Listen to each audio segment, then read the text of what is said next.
পানি মানে আগুন নেমায়, তাই তো? আজ আমরা দেখব পানির উপর কিভাবে আগুন ধরে। বিশ্বাস হচ্ছে না তো? চলো ভিডিওটি শুরু করি।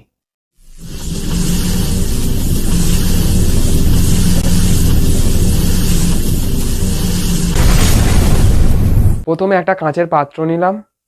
এবার এই পাত্রের ভিতর কিছুটা আমি জল ঢেলে দেব।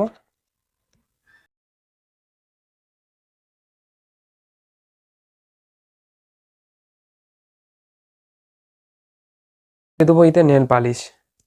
নেল পালিশ, সামান্য নেল পালিশ ঢেলে দিলাম।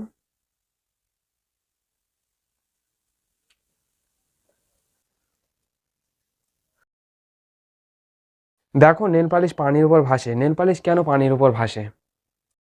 নেল পালিশ হলো হাইড্রোফোবিক, তাই পানির উপর একটি পাতলা স্তর তৈরি করে। এবার সাবধানের সাথে আমি আগুন দিয়ে দিলাম। দেখো পানির উপর আগুন লেগে গেল। এটা হলো সায়েন্সের ম্যাজিক।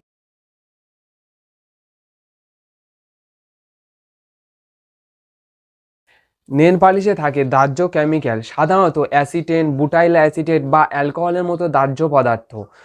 এরাও এদের ফ্ল্যাশ পয়েন্ট খুবই কম হয়, যা অল্প উত্তাপে এরা আগুন ধরে নেয়। দয়া করে এটা বাড়িতে ট্রাই করার চেষ্টা করবে না, কারণ এতে পানিতে বেশি নেল পালিশ পড়ে গেলে মারাত্মকভাবে আগুন লাগতে পারে। বিশেষ করে বাচ্চাদের সামনে একদমই ট্রাই করার চেষ্টা করবে না। এরকম সায়েন্সের চমকপ্রদ এক্সপেরিমেন্ট পেতে ক্রেজিয়াস তাকে ইউটিউব চ্যানেলকে সাবস্ক্রাইব করা, অল নোটিফিকেশন অন করে দো।